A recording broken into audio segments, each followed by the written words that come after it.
Қазақ үшін ең асыл ат, қазыналы пырақ жанына жақын жылқы тұқымы қандай деп ойлайсыз? Ол әрине қарабайыр тұқымы. Қарабайыр жай ғана жылқы емес, бұл көшпенді бабаларымызбен бірге мыңдаған шақырымдарды артқа тастаған сенімді серік.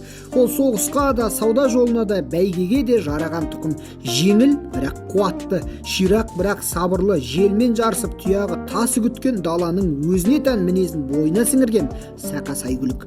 Қарабайыр аштыққа да, суыққа да, тас жолға да төзеді. Таңнан кешке дейін тоқтамай шабуға да қауқарлы, жер таңдамайды, шөп талғамайды. Кешегі бабалар талай шақырымдарды осы қылқұйрықтармен жүріп өткен. Салмақ қуғандарға ауыр емес, бірақ рух іздегендерге таптырмас тұқым.